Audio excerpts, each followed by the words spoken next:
Magandang araw sa inyong lahat na. At dahil ngayon po ay Webes na naman, ito na naman po ang inyong Spokes Hour.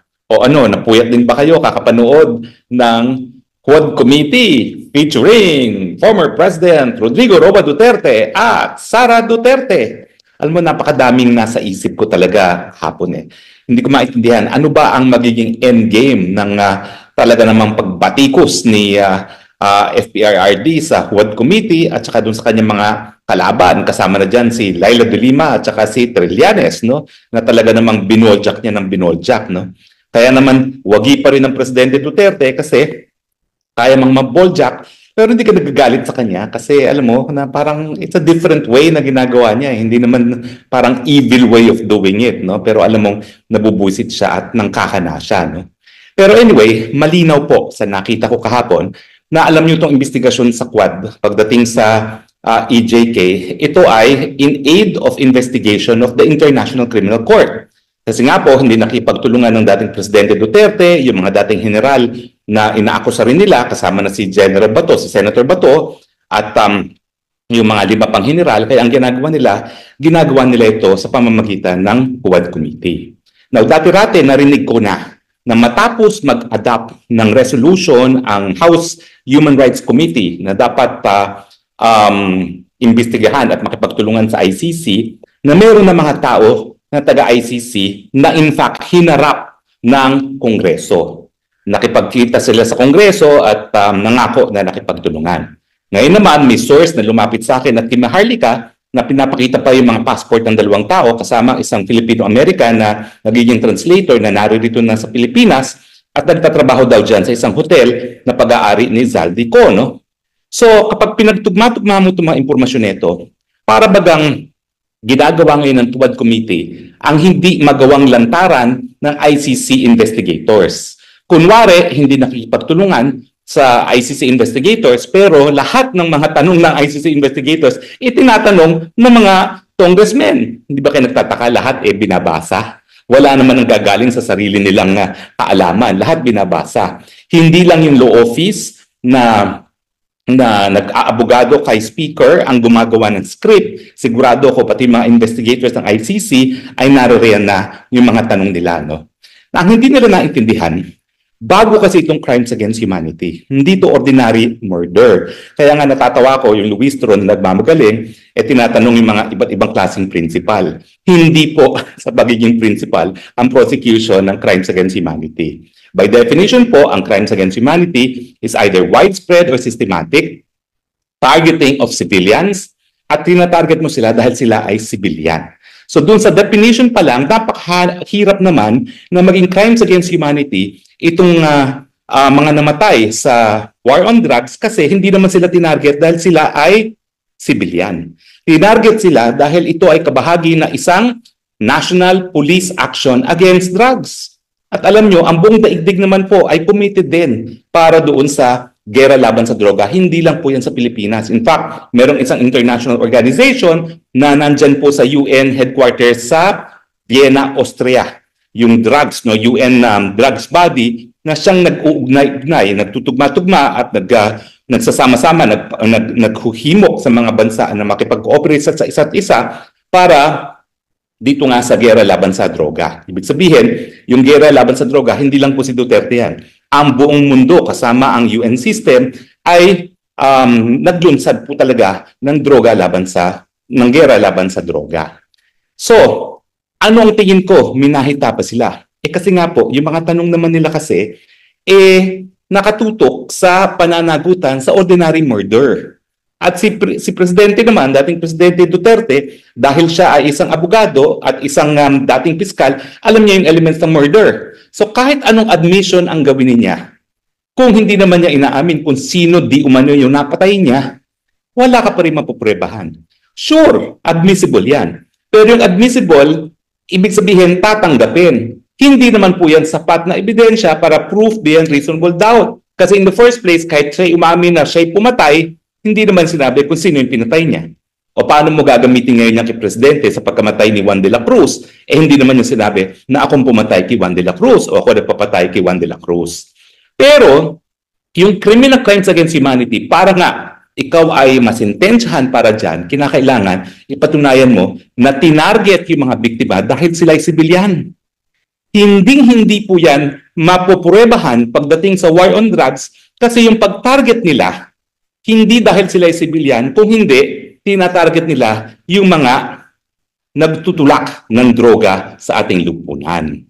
Now, ang hindi pa nila naintindihan, kahit anong imbita ni Presidente, sige, mag-imbestiga kayo, ang katotohanan, ang kapangyarihan ng isang hukuman na mag-imbestiga ay nakadepende kung siya ay meron tinatawag na legal competence. Kung meron ba siyang legal na basihan para mag-imbestiga at maglitis. Yan ang tinatawag na jurisdiction. Kaya nga po dalawa po yung jurisdiction na yan, no? Yung subject matter, yung krimen mismo at saka doon sa tao. Pero dito sa ICC, dahil nga ito ay isang tratado na hindi naman mandatory, no? Hindi sapilitan sa mga bansa, at ang mga bansa ay hindi rin pinipilit na manatili sa ICC kung sila ay naging miyembro ng ICC, binibigyan sila ng kapangyarihan na bumitiw sa ICC. Ang only requirement is lahat ng mga investigasyon na nasimulan na magpapatuloy. At ang investigasyon ay po pwedeng simulan kung ang pagsisimula ng investigasyon ay sa loob ng isang taon matapos siya mag-deposito na kanyang instrument of withdrawal. Ngayon, bakit wala ng jurisdiction ng ICC? Kasi yung investigasyon na sinimulan ng prosecutor at hiningi niya ng permiso sa hukuman ay nangyari dun sa pangalawang taon matapos na tayo nagdeposito ng ating instrument of ratification. Meron ng kaso na ganyan, yung Burundi, kaya lang baliktad ang nangyari. Yung sa Burundi, yung investigasyon ng prosecutor ay nangyari sa loob ng isang taon matapos bumitiw. Kaya sabi ng hukuman, yung pre-trial chamber, po pwede magtuloy at merong jurisdiction ang ICC. Pero sa case naman ng Pilipinas, baliktad. Sinimulan matapos yung isang taon, kaya wala na siyang jurisdiction. Sa kahit anong imbita ni Presidente Duterte sa mga taga-ICC na mag-imbestiga, baliwala po yan. Dahil ang legal competence ng hukuman, hindi po yan sang-ayon sa kahit anong sasabihin ng kahit sino, kung hindi nakabase po yan dun sa tratado na Rome Statute. Ang tanong, kailan ba sinimulan ang preliminary investigation laban kay Duterte na taga-Pilipinas na isang bansa na bumitiw na sa ICC? Kung ang investigasyon ay nasimulan sa loob ng isang taon matapos ang deposit of instrument of ratification, sabi ng kaso ng Burundi, magtutuloy ang investigasyon. Kung ito ay labas sa isang taon, wala ng jurisdiction at yan nga ang kaso ng Pilipinas. So kahit anong sabihin ni Presidente, pumasok kayo, sige, litisin niyo ako. Kung walang legal competence, walang legal competence. At kahit kailan nga po pwede ma-allege yung issue ng lack of jurisdiction. Now, may dalawang bagay lang ako na nabahala ako. No? Nagsalita kasi si Executive Secretary Lucas Bersamin na dating Chief Justice. Now, tama naman yung sabi niya. Kung gusto sumurrender voluntarily ni Presidente, wala silang magagawa. Pero meron pa siyang dinagdag na ako po ay in disagreement and I respectfully defer with former Chief Justice Bersamin. Yung sinasabi niya na kapag nagkaroon ng red notice ang Interpol na in-issue o request ng ICC, walang dahilan para hindi magtulungan ng Pilipinas. Mali po yan. Bakit? Ang Interpol ay ayon po sa isang tratado na nakabase din sa UN sa Vienna. At ang Interpol ay isang tratado na nagsasabi na magtutulungan ng mga bansa sang-ayon sa dalawang list na meron sila. Yung unang list ay blue list. Yan yung kinakailangan lamang na bigyan ng notice kung pumasok yung isang tao na may kaso sa isang bansa. At yung kasong yon dapat hukuman, ha? Kaso sa hukuman. Dapat merong nalabag na batas na linilitis. O di naman kaya, napatunayan na at meron ng parusa. Yung red list naman is kapag meron ng warrant of arrest or meron ng sentensya laban sa isang tao. Kaya yung blue list, notice lang. Uy, pumasok dito sa bansa ko, nandito siya. Kung red list, dapat arestuhin. Now, ang sabi niya, kapag ICC daw nag-issue ng red list sa Interpol, wala silang magagawa kundi makipagtulungan. Mali po yan. Bakit? Unang-una, hindi po kabahagi ng Interpol ang International Criminal Court. Malinaw po yan. Yan ay kasunduan sa panig ng mga bansa. Hindi po bansa ang International Criminal Court. Pangalawa po, Yung pagsuserve ng warrant of arrest ng ICC, yan po ay nakadepende pa rin sa Pilipinas. Kasi nga, obligasyon ng mga estado na naging membro ng ICC, kung merong jurisdiction ng ICC, na makipagtulungan, lalong-lalo na sa issue ng yung service of warrants. No? Hindi lang service of warrants or yung pamamagitan para magkaroon ng jurisdiction ang korte sa pagkatao ng isang akusado. So, mali po yan. Kung ang ICC ay mag-i-issue ng warrant of arrest, hindi po yan dadaan sa Interpol. Hindi po yan subject to blue or red notice kasi hindi bansa ang ICC. Yan po ay po pwedeng masilbi lamang dahil may obligasyon ng Estado na naging miyembro o miyembro ng ICC na makipagtulungan. Pero itong obligation nga na to cooperate, na makipagtulungan, yan ay may bisa lamang sa loob ng 1 taon matapos mag-deposito ng instrument of ratification. At dahil nga po nasimulan ng lahat ng proseso, sa pangalawang taon, wala ng obligasyon ang Pilipinas para makipagtulungan. Anong implication kapag nakipagtulungan pa rin? Sabihin natin wala nga jurisdiction at nakipagtulungan ng Pilipinas. Linalabag po niya ang soberenya ng Pilipinas. At kapag ang isang pulis ay sumunod sa utos na dakipin ang presidente sang-ayon sa order ng ICC, yan po ay kidnapping. Serious illegal detention. Bakit po? Kasi kinakailangan ang warrant of arrest issued by a Philippine judge. At ang ICC warrant of arrest ay issued by a foreign judge na kung tayo ay miyembro pa ng ICC, po pwedeng makonsidera na parang isang warrant of arrest na in-issue ng hukuman din sa Pilipinas.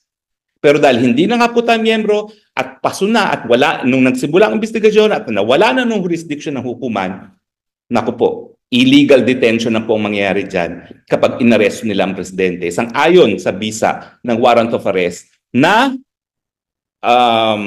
naging produkto ng isang preliminary investigation na nagsimula nang wala ng jurisdiction ang ICC. Ngayon, sasabihin ng mga dilawan dyan at saka yung mga naggagaling-galingan, bakit kasi may desisyon ang ICC, pre-trial at appellate decision, na dinidismiss yung challenge ng hukuman. Kasi mali ginawa ng OSG. Ang OSG, ang in-invoke lang niya na depensa, bukas ang hukuman.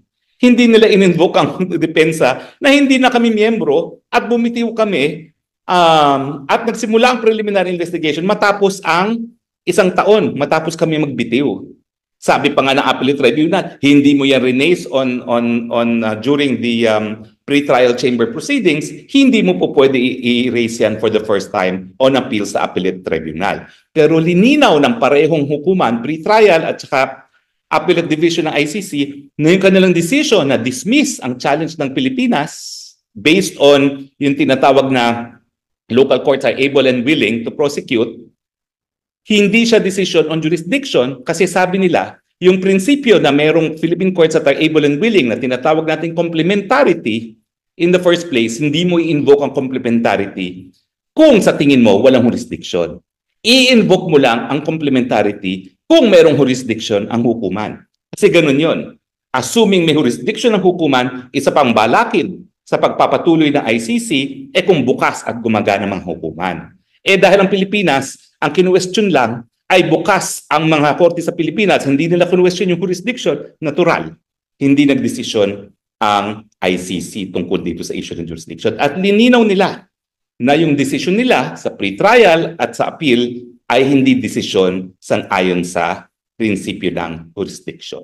So with all due respects, I disagree with former Chief Justice Lucas Bersamin at sana po ang ating mga legal researchers sa Malacanang pag-aralan mabuti ang Rome Statute. Dahil meron pong pananagutan ang kahit sinong policeman or alagad ng batas na magsisilbi ng warrant arrest na galing sa ICC ngayong hindi na tayo miyembro dahil nakasalagay po sa ating saligang batas. Kinakailangan issued by a judge. Yung judge na yon, Pilipinong hukuman, hindi dayuhan hukuman. Kaya nga, ang sinasabi ni Presidente Duterte, mamamatay muna ako bago ko haharap sa mga dayuhang mga maestrado. Kasi po, yung pagpapatupad ng batas, yung paglilitis at pagpaparusa dahil merong nalabag na batas, yan po ay kabahagi ng isang karapatan ng isang soberenya at malayang bansa. Kapag pumayag tayo na dayuhan ang magliti sa mga krimen na nangyayari sa atin, binabaliwala po natin ang ating soberenya. Yan po ay pagtatraidor sa Republika ng Pilipinas. Malaking dagok po yan sa ating soberenya at yan po ay pwedeng mapatawan ng parusa na parang capital offense. Talaga po yan. Pwede po yang maging capital offense. Well, sana po meron kayong napulot na karagdagang kaalaman, no? At sa tingin ko po, nakikita naman natin, no, na kapag ang isang tao ay hindi kakayan-kayanin ng TUAD Committee, nakikita natin na talagang pag-aksaya lang ng pera ng gobyerno at panahon itong nagaganap na pagdinig sa Kongreso ng TUAD Committee. Maraming salamat po sa inyong patuloy na pagtangkilik, ha? At sa muli natin pagkikita, ito po inyong spokes ng bayan nagsasabi, I love you, Philippines. You're the only country that I have, and therefore, you're the only country that I love. Bye!